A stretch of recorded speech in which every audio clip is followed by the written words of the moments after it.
Can't wait to test shreds off the top teams in our competition. But before we do that, let's talk about it. Can you win a head-to-head league and win overall? That's a great question. The biggest way to do this is going to be saving trades early. So we look at my head-to-head squad here in my leagues. Lost my first game last week in any of the competitions, coming fifth in the Phantom Broncos. So well done to Dent, who was in my Discord group.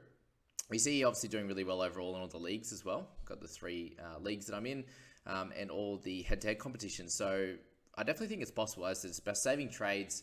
Obviously, during that middle period, you might lose a game or two when you're trying to go for some guns through the middle and some cheapies and not playing as many people between round 13 to round 17, 18 kind of thing.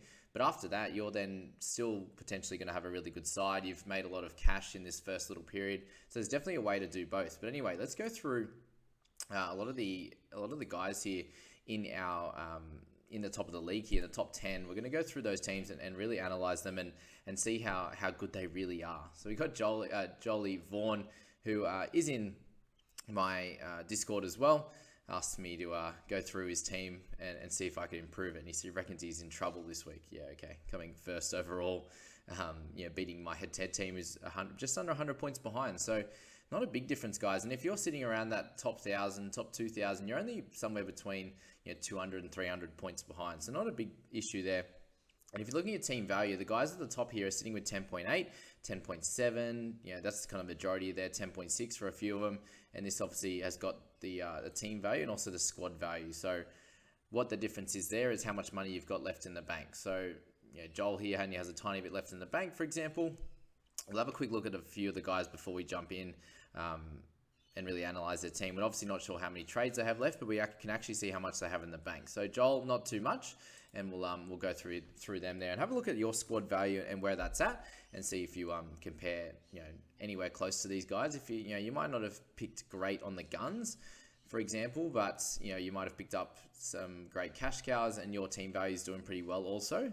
And that's a way that you can still claw your way back in. If you get those guns right from here on in, and maybe some of the guys that Joel's picked, whether it's Beau Fermor, for example, it doesn't go as well from here on in. He's had two really, really good games, for example, in our last two, round 2 and 3, that he might come down a little bit in his scoring, and you might be able to catch up that way. But anyway, that's probably the biggest thing I'm looking at here. Arrow's going to be pretty solid. Kurt Mandy's had from the start, I imagine. So, he's someone that's going to be fairly consistent overall. Had a 30 and also a 70 odd. Payne Haas captain. We've got Matt Burton there. He's going to be a little bit up and down as well, which is interesting. But you got Joshy King, who's done really well. Does he start to come down? Come back to the pack a little bit? Hasn't been playing Harry Grant. Obviously, he only had the one game from him. So, obviously the team's looking really solid here. Bullymore, who does he go? Who does he trade him to? Does he go down to a Jones or something like that? There's not really much we can tear to shreds in this video in terms of this squad. And this is the hard thing. If you start really well over that first few rounds, trade well, not trade keepers, and get some really strong guys in your side, then you're going to do well. But he's definitely someone that could have a random couple of average weeks here if a few of his random out there picks in terms of Beau Fermor or Josh King or something like that comes back to the pack a little bit. Hetherington as well. Then he could not go as well from here on in, but that's Joel. He's had a really good start and he's cleared by 16 points. So we go to Ben, and in terms of his one, he obviously got Papali'i, Fermor, Katoa as well. So we'll see how he goes. What's he going to do with him when Tohu comes back, for example. Kurt Mann's in there. We got the King as well. So I think the King experiment's done really well. In terms of guys on the bench, you got Clark, Ilias, and Berry. The Clark's doing okay, but the other guys, Ilias and Berry, not so much. So what's going to happen from there?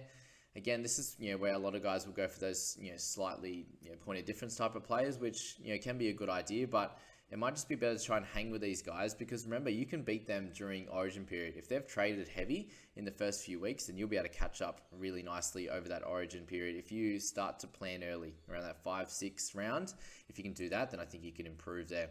But 40k in the bank 60k in the bank for Ben.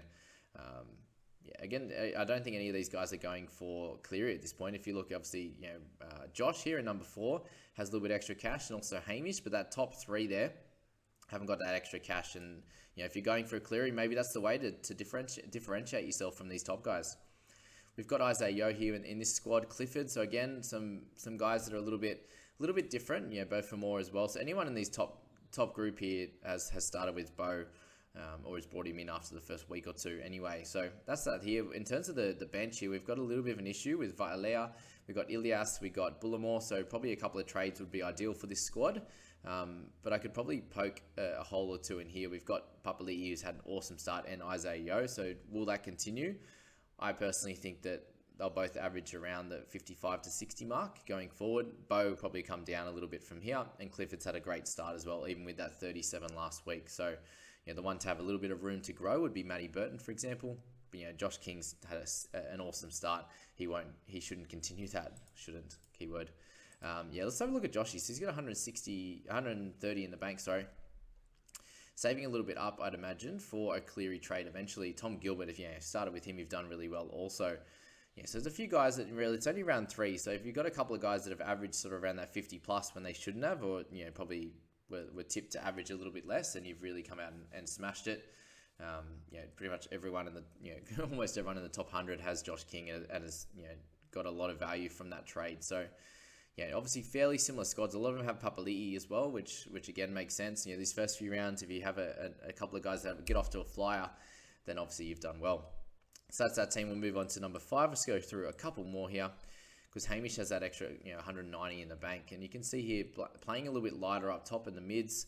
Started with Ben Hunt, which was awesome. And then, going pretty light down below. Obviously, Grant down there. But most teams look fairly similar. It's only that, couple of guys that have got people these extra 50 to 100 points, which, you can make back with similar picks. If you get the mid-range or the cash cow guy that comes in and really dominates, then you could do the same thing, guys. It's only 3 rounds in. If you're a couple hundred points behind, but still, have a fair bit of team value, then you can catch up. All right. So, it can happen. There's no issues there. Let's have a look at some team values here. If there's anyone who's got some extra cash in the bank at this point, no, everyone's going to use the majority of it. It's only really those couple of guys. Let's have a look at a team at around the 30 mark who has a lower team value. So we've got 10.66 here for Zach, and we'll have a look at what kind of squad makeup we have. And that makes sense here. So you got Penasini, who hasn't made too much cash there. Liam Martin, who's obviously did well round 1, but not too much in round 2. Not making any cash from Davi Mawale, which again makes sense as to why we haven't gone up the team value too much. Tuolangi hasn't made any cash either. Ilias as well. Obviously a little bit with Thompson, but only really making cash from Kingy, Schneider, the Tungo, and Crichton, for example. The other guys are kind of doing solidly. A really nice pick in Papali'i, which has helped him out. And then Ben Hunt's had a great start to the year as well. So again, guys, the biggest takeaway here is if you've got a decent team value, and all you need to do is make 1 or 2 good decisions with an early cash cow or an early mid ranger once they get a chance in the team, and then you can really come out and catch up and dominate. So that's kind of all I want to talk about in this video, guys. Just let me know if we see your name here anywhere in the top 50. Well done to you guys. You have an amazing start. And I suppose the last thing here is just going to go into my league and shout out to the guys that are at the top of that list. So we'll jump down here into the NRL Fantasy Analysis community and have a look. Obviously, Jolie up top, and then Liam, Dwayne, Matt G, and also Lucan are the guys in the top 5. So again, here you've got an awesome start from Joel, and then 44 points behind is the top 5, and then coming down to the top 10, and they are 74 points behind there. So not a big differential between the top 10 guys, but definitely a chance for anyone over the next 3 weeks to come in and take over here. So it'll be very interesting to see if these top 10 guys are in that top 10 in a few weeks' time. But that was all I wanted to get into in this video, guys. We'll just have a little bit of an overview of where the top teams are at, and also where the team values are at, and kind of the picks that have made them stand out and do really well. But anyway, that's enough for this video. Hope you enjoyed it. Please hit like and subscribe, and we'll catch you in the next one. See you guys.